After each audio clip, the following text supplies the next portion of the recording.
નમસ્કાર વિદ્યાર્થી મિત્રો, આજે આપણે સમાસનો અભ્યાસ કરવાનો છે। સમાસ એટલે શું? તો કે સમ વત્તા આસ બરાબર સમાસ। સમાસની કેટલીક મુખ્ય બાબતો છે। પૂર્વપદ એટલે પહેલું પદ, ઉત્તરપદ એટલે બીજું પદ, સામાચિક પદ એટલે ભેગું કરવું, વિગ્રહ એટલે છૂટું પાડવું। સમાસ હંમેશા નામપદનો નામપદની સાથે થાય, એટલે કે કોઈ પણ બે પદ હોય છે, પહેલું અને બીજું, એમાં એનો સમાસ બને છે। સમાસ થતાં પૂર્વપદ એટલે કે પહેલું પદની વિભક્તિનો લોપ થઈ જાય છે અને માત્ર ઉત્તરપદ એટલે કે બીજું પદની વિભક્તિ જ સમાસને લાગે છે। ઉદાહરણ તરીકે સમાસ બરાબર પૂર્વપદ પ્લસ ઉત્તરપદ। મેઘ જલમ આપેલું હોય તો મેઘસ્ય છે એ પૂર્વપદ થાય અને ઉત્તરપદ છે એ જલમ થશે। સમાસના પ્રકારો: પહેલો સમાસ દ્વંદ્વ સમાસ, એનો પ્રત્યય ચ છે। દ્વંદ્વ સમાસને ઓળખવું હોય તો શબ્દને ચથી એટલે કે અનેથી છૂટો પાડવું। એનો પેટા પ્રકાર ઇતરેતર દ્વંદ્વ સમાસ। એના નિયમો શું કહેશે? તો કે પુલ્લિંગનો સ્ત્રીલિંગ સાથે, સ્ત્રીલિંગનો નપુંસકલિંગ સાથે અને નપુંસકલિંગનો પુલ્લિંગ સાથેનો સંબંધ હોય છે। આમ ત્રણેય અલગ અલગ લિંગોનો અંદરો અંદર સમાસ બને છે, ત્યારે તેને ઇતરેતર દ્વંદ્વ સમાસ કહેવામાં આવે છે। બંને પદમાં સંબંધ હોય છે। ઉદાહરણ તરીકે નલ દમયંત્યો, નલહ ચ દમયંતી ચ થી કોઈ પણ શબ્દ છૂટો પડશે। સીતારામો, ચિતાહ ચ રામઃ ચ, તરુ લતાયાહ, તરુઃ ચ લતાયાહ ચ, શિવ પાર્વત્યો, શિવઃ ચ પાર્વતી ચ, રાધા કૃષ્ણો, રાધા ચ કૃષ્ણ ચ। સમાહાર દ્વંદ્વ સમાસ। સમાહાર દ્વંદ્વ સમાસને યાદ રાખવાના સરળ ત્રણ નિયમો છે। તો કે પહેલો શું કહે છે? તો કે શરીરના અંગવાચક શબ્દોના નામ હોય, પ્રાણીવાચક શબ્દો હોય, જીવજંતુઓના નામ હોય, બરોબર, તેને સમાહાર દ્વંદ્વ સમાસ કહેવાય। હવે સરસ મજાનું ઉદાહરણ આપેલું છે કે પાણી પાદમ, હાથ અને પગ, સિંહ વ્યાધ્રો, સિંહ અને વાઘ, મશક ભમરો, માખી અને ભમરો। દ્વિગુ સમાસ આવે છે તો કે જેનું પૂર્વપદ સંખ્યાવાચક હોય અને ઉત્તરપદ કોઈ પણ વિભક્તિ સાથે પ્રયોજાયેલું હોય અને તેનો સમાસ જ્યારે બને છે ત્યારે તેને દ્વિગુ સમાસ કહેવાય। હવે પહેલો શબ્દ છે એ કોઈ પણ સંખ્યાપદ સાથે જોડાયેલો છે। માની લો કે ત્રિકોણ, ત્રિશૂલ, નવરાત્રમ, ત્રિવેદ, પંચધાતુ, ત્રિમૂર્તિ, ત્રિલોક, પંચામૃત, ષટકોણ, શતમપદાની, નવદુર્ગા, નવરંગ, દશાભિમુખ, પંચવટી, અષ્ટાંગ યોગ, દશકુમાર, પંચમુખા, દશાનન, ત્રિકાલ, સપ્તસિંધુ, પંચતંત્રમ, ત્રિવેણી, સપ્તપદી, અષ્ટાંગયોગ। હવે આવે છે તત્પુરુષ સમાસ। નિયમ શું કહે છે? તો તત્પુરુષ સમાસ છે સહેલામાં સહેલો સમાસ તત્પુરુષ। બે અથવા બેથી વધારે પદો જુદી જુદી વિભક્તિઓથી જોડાઈને એક સમસ્ત પદ બને છે ત્યારે તેને તત્પુરુષ સમાસ કહેવાય। આ સમાસ તથા પૂર્વપદની વિભક્તિઓની લોપ થઈ જાય છે અને માત્ર ઉત્તરપદની જ વિભક્તિઓ સમગ્ર સમાસને લાગે છે। હવે અહીં ઉદાહરણ આપ્યું છે કે દશરથ પુત્ર, દશરથસ્ય પુત્ર, બરાબર, એટલે કે પૂર્વપદ શું થાય? દશરથસ્ય, અને પછીનું પદ એટલે કે ઉત્તરપદ પુત્ર। મેઘ જલમ, મેઘસ્ય જલમ, એના પેટા પ્રકાર છે વિભક્તિ તત્પુરુષ સમાસ। આના દ્વિતીયથી સપ્તમી એમ 6 પ્રકાર પડે। વિભક્તિ તત્પુરુષ સમાસમાં પૂર્વપદની વિભક્તિ પ્રમાણે જ સમાસ ગણવો, તેમાં ઉત્તરપદ હંમેશા પ્રથમા વિભક્તિમાં જ જોવા મળે છે। ઉદાહરણ અહીં આપેલા છે: મરણાસન્નમ, મરણમ પ્લસ આચન્ન, દ્વિતીય વિભક્તિ તત્પુરુષ, બરોબર। મ ખોડો છે તો દ્વિતીય વિભક્તિમાં એનો પ્રત્યય શું છે? મ ખોડો। ગર્વપૂર્ણાહ, ગર્વેણ પ્લસ પૂર્ણાહ, તૃતીયા એન પ્રત્યય લાગ્યો। દશરથ પુત્ર, દશરથસ્ય પુત્ર, ષષ્ઠી વિભક્તિ, બરોબર, શ પ્રત્યય લાગે છે। નિર્ભય, ભયેન એન પ્રત્યય લાગે છે, પ્લસ રહિત, તૃતીય વિભક્તિ। મેઘજલમ, મેઘસ્ય પ્લસ જન્મ, ષષ્ઠી વિભક્તિ। કુલોચિતમ, કુલાય આય લાગે છે જો, એટલે ચતુર્થ થાય છે। વચન કુશલમ, વચન એશુ, એશુ આવે એટલે સપ્તમી વિભક્તિ। દુઃખ ભાગમ, દુઃખસ્ય પ્લસ ભાગ એટલે કે ષષ્ઠી વિભક્તિ। ક્ષોભ રહિતા એટલે કે શોભેન પ્લસ રહિતા, તૃતીય વિભક્તિ। આહાર વૃત્તિ, આહારસ્ય પ્લસ વૃત્તિ, ષષ્ઠી વિભક્તિ, તત્પુરુષ।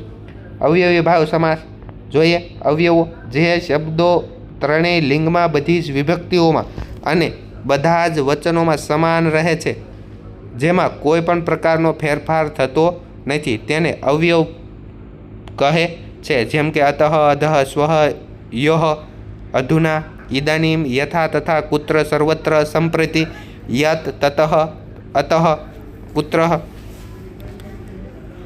પ્રતિ, યદા, તદા, કદા, સર્વદા. બરોબર. અવયવી ભાવ સમાસ. જ્યારે સમાસના પૂર્વપદમાં કોઈ અવયવ જોવા મળે ત્યારે તેને અવયવી ભાવ સમાસ કહે છે. તે સંપૂર્ણ શબ્દમાં અવયવનું પ્રાધાન્ય હોય છે. અવયવી ભાવ સમાસ. જો યથા છે તો યથા છે એ અવયવ છે. યથા શક્તિ, યથા મતિ, યથા રાજા તથા પ્રજા, યથા કાર્યમ, પદયોગ્યમ, સરોષ્યમ, સાદરમ. હવે આવશે નજ તત્પુરુષ. નજ તત્પુરુષ યાદ રાખવું હોય એટલે સમજી લેવાનું કા શબ્દની આગળ ન આપેલો હોય કા શબ્દની આગળ અ આપેલો હશે. જો ઉત્તર પદ વ્યંજનથી શરૂ થતું હોય તો નની જગ્યાએ અ મુકાય. જેમ કે ન ધર્મ બરાબર અધર્મ, ન સત્યમ અસત્યમ, ન શાસ્ત્રો અશસ્ત્રો, ન ભયમ અભયમ, ન કર્મ અકર્મ, ન રોગી અરોગી, ન દત્વા અદત્વા, ન સાધ્યમ સાધ્યમ અસાધ્યમ, ન જ્ઞાનમ અજ્ઞાનમ, ન લોલુપા અલોલુપા. બરાબર. એવી રીતે નિયમ 2. જો ઉત્તરપદ સ્વરથી શરૂ થતું હોય તો નનો લોપ થતાં અ બને છે અને તેની પાછળ મ ખોડો લગાડવામાં આવે છે અને અન બને છે. ન ઉચ્ચિતમ તો એ ન પછી જે શબ્દ આપેલો છે એ શું છે? સ્વર છે. તો એમાં આવશે અનુચિતમ પાછળ મ ખોડો. ન આગતમ અનાગતમ, ન ઉપલભ્યતે અનુપલભ્યતે, ન ઉઠ્ઠીયતામ અનુષ્ઠિતામ. 6 નંબરનો આવશે કર્મધારય સમાસ. મોસ્ટ એમપી છે કર્મધારય સમાસ. જેટલો જ અઘરો લાગતો સમાસ એટલો જ સહેલો છે. કર્મધારય સમાસના 3 પ્રકાર પડે. પહેલો પ્રકાર વિશેષણ અને વિશેષ્યનો સમાસ બને તેને કર્મધારય કહેવાય. વિશેષણ અને વિશેષ્ય હોય. વિશેષણ એટલે શું? તો કે વિશેષતા બતાવે છે તેને વિશેષણ કહે, અને વિશેષ્ય એટલે કે જેની વિશેષતા બતાવવાની છે તે. બરાબર. અહીંયા શબ્દ આપેલા છે વિશેષણ અને વિશેષ્ય, તમે જોઈ શકશો. પિતાંબર એટલે કે પિતઃ પ્લસ અંબર. વિશેષણ એટલે કે કોઈ પણ વસ્તુની વિશેષતા દર્શાવે છે. પિતાંબર એટલે પીળા રંગનું વસ્ત્ર છે પણ કેવું છે? અંબર જેવું છે. તો એ એની વિશેષતા છે. જળ પદાર્થ તો છે પણ કેવો છે? જળ તો છે પણ પદાર્થ કેવો છે? બરાબર. ઉત્તમ જનાહ માણસ તો છે પણ કેવો છે? ઉત્તમ છે. તો એ પ્રમાણે વિશેષણ અને વિશેષ્ય છે એ તમે જોઈ શકશો.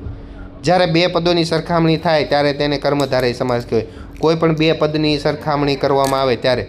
બરાબર. તો કે કેવી રીતે? મુખ કમલમ કમળ જેવું મુખ, વજ્ર કઠોરમ વજ્ર જેવું કઠોર, પુરુષ વ્યાધ્રહ વાઘ જેવો પુરુષ, ચરણ કમલમ એટલે કે ચરણ રૂપી કમળ. 3 નંબરનો પ્રકાર કોઈ પણ શબ્દની પાછળ અંતરમ આવે ત્યારે કર્મધારય સમાસ બને. જો કોઈ પણ શબ્દની પાછળ અંતરમ આવે ત્યારે સમજી લેવાનું કર્મધારય સમાસ. આ 3 જેટલા પ્રકારો યાદ રાખવાના છે. ઉદાહરણ યુગાંતરમ, જલાંતરમ, સ્થાનાંતરમ, ભાષાંતરમ અને દેશાંતરમ. 7મા નંબરનું આવે છે બહુવ્રીહી સમાસ. નિયમ શું કે છે? મોસ્ટ આઈએમપી સમાસ છે. જો સમાસમાં બંને પદો વિશેષણ અને વિશેષ્યના સંબંધથી જોડાઈને ત્રીજા પદના વિશેષણ તરીકે કાર્ય કરે તેને બહુવ્રીહી સમાસ કહેવાય. ઉદાહરણ તરીકે લંબોદર લંબમ ઉદરહ યસ્ય ચ, જેનું પેટ મોટું છે તે. ગણેશ ગરુડારૂઢ, ગરુડ ઉપર જે આરૂઢ છે યસ્ય ચ. વિષ્ણુ લોકનાથ લોકઃ નાથ યસ્ય ચ, જે લોકનો નાથ છે તે ઈશ્વર. ચક્રપાણી ચક્રપાણો યસ્ય, જેને ચક્ર ધારણ કર્યું છે તે કૃષ્ણ. ચંદ્રશેખર ચંદ્રઃ શેખરે યસ્ય ચ. બહોરો શિવ બહુવ્રીહી અને કર્મધારય. પિતાંબર તીક્ષ્ણ બુદ્ધિ મૂઢમતી નીલકંઠમ. તમે જોઈ શકો છો. બહુવ્રીહી અને દ્વિગુ સમાસ.